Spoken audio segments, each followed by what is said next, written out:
আজকের পর্বে আলোচনা করব উচ্চ মাধ্যমিক তোমাদের ভূগোল বিষয়ের বাছাই করা এমসিকিউ অধ্যায়ভিত্তিক প্রশ্ন নিয়ে আলোচনা করব। ইউনেস্কো কর্তৃক মানুষ ও জীবমণ্ডল কর্মসূচি প্রথম গৃহীত হয় 1971 খ্রিস্টাব্দে। জীববৈচিত্র্যের জনক উইলসনকে বলা হয়। ভারতের নবীনতম সংরক্ষিত জীবমণ্ডল কেন্দ্র হল পান্না।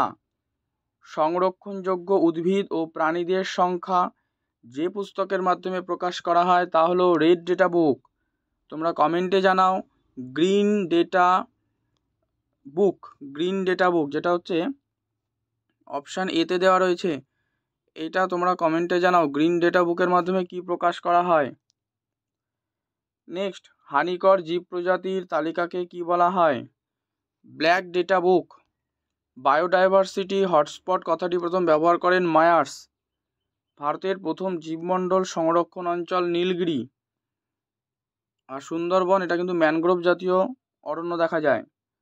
কোনো প্রজাতির প্রাণী বা উদ্ভিদ ও তার সমস্ত বংশধরকে একত্রে বলা হয় ক্ল্যাড। যেসব প্রজাতির অস্তিত্ব বর্তমানে নেই তাদের বিলুপ্ত প্রজাতি বলা হয়।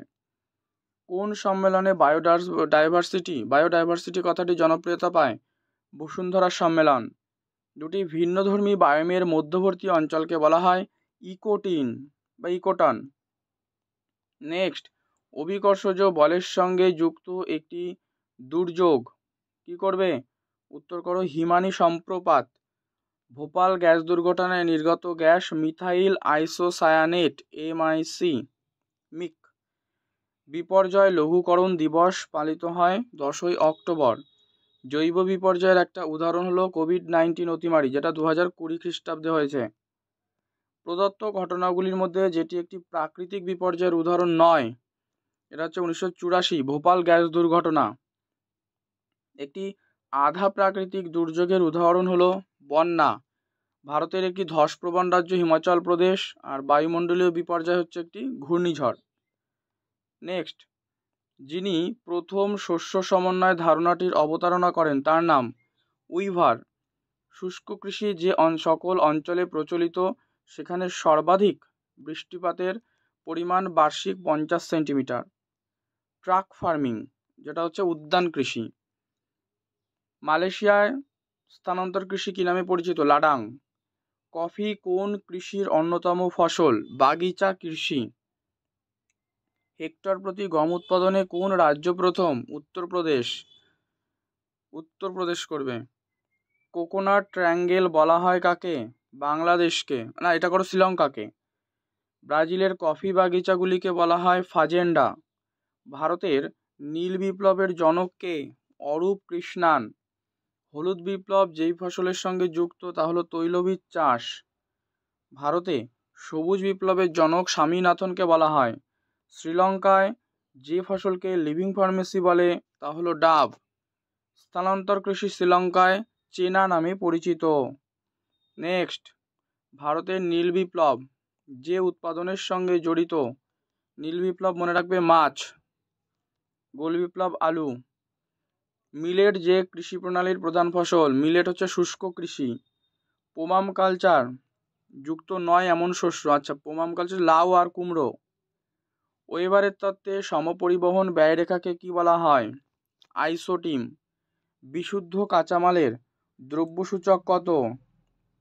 বিশুদ্ধ কাঁচামালের দ্রব্যসূচক এটা করো উত্তর 1। কার্পাস বয়ন শিল্প গড়ে তোলার উপযুক্ত স্থান হলো কি? এটা করো তোমরা যে কোনো স্থান। আমুল কোম্পানি যে ধরনের খাদ্য প্রক্রিয়াকরণের সঙ্গে যুক্ত? দুগ্ধ মানে দুধ। রেডিমেড বস্ত্র উৎপাদন কোন দেশ প্রথম? চীন। ভারতের প্রথম নিউজ প্রিন্ট কারখানা কোথায় গড়ে ওঠে?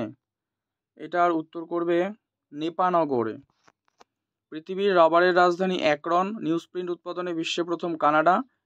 শিল্পের সর্বাধিক মুনাফা তত্ত্বের প্রবক্তা ল্যাশ। সংযোজন ভিত্তিক শিল্প মোটর গাড়ি। মারুতি উদ্যোগ লিমিটেডের কারখানা গুরগাঁওতে অবস্থিত। দক্ষিণ ভারতের ম্যানচেস্টার কোয়েম্বাটুর। ভারতের প্রথম পাটকল স্থাপিত হয় কোথায়? হুগলির রিষড়ায়। মালয়েশিয়ার একটা গুরুত্বপূর্ণ শিল্প রবার শিল্প। ভারতের খাদ্য প্রক্রিয়াকরণ শিল্পে অগ্রণী রাজ্য Paschimbanga. Next, pink colour workers বলা হয় যে স্তরের কর্মীদের, তারা হলো তৃতীয়। WTO এর সদর দপ্তর জেনেভা। কমেন্টে জানাও এটি যে WTO এর ফুল ফর্ম কি, ঠিক আছে। নেক্সট, আচ্ছা, ওপেকের সদর দপ্তর অবস্থিত কোথায়? ভিয়েনা। শিক্ষকের শিক্ষাদান কোন শ্রেণীর অর্থনৈতিক কার্যাবলীর অন্তর্গত? তৃতীয়। তথ্য প্রযুক্তি যে স্তরের অর্থনৈতিক ক্রিয়াকলাপের অন্তর্গত? চতুর্থ। পৃথিবীর ব্যস্ততম শিপিং লেন সুয়েজ খাল। জার্মানির রাজপথগুলিকে কি বলা হয়? অটোবানস।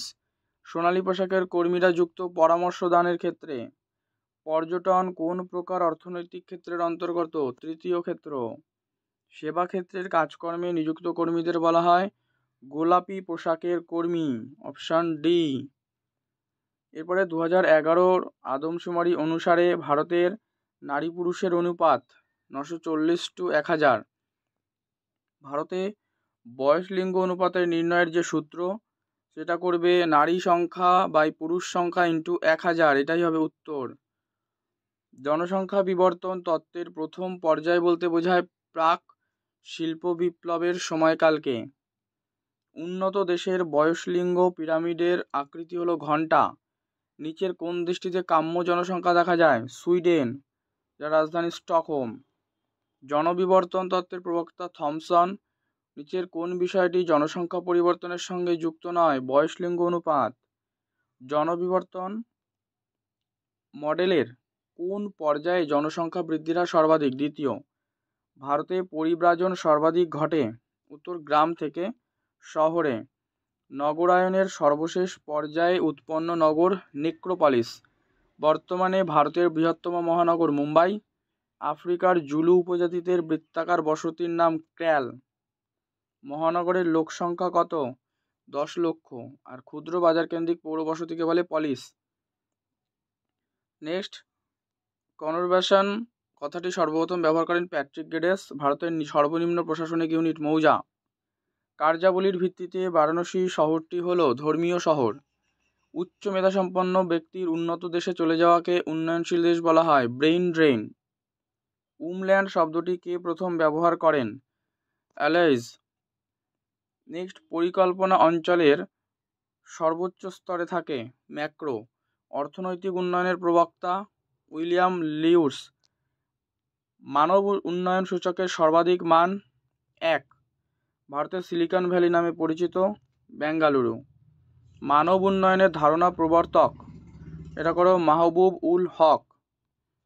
অর্থনৈতিক উন্নয়নের একটি প্রধান সূচক মোট অভ্যন্তরীণ উৎপাদন। হলদিয়া দুটি নদীর সংযোগস্থলে অবস্থিত, সেগুলো হলো হলদিয়া আর হুগলি। ভারতের সিলিকন ভ্যালি কোন রাজ্যে অবস্থিত? সেটা হচ্ছে কর্ণাটক। তো এই হচ্ছে তোমাদের সমস্ত প্রশ্ন পর্ব আমি আলোচনা করলাম। পর্ব ভালো লাগলে অবশ্যই লাইক করে দিও, শেয়ার করে দিও বন্ধুদের মধ্যে। চ্যানেলে নতুন হলে অবশ্যই চ্যানেলটি সাবস্ক্রাইব করে রেখো।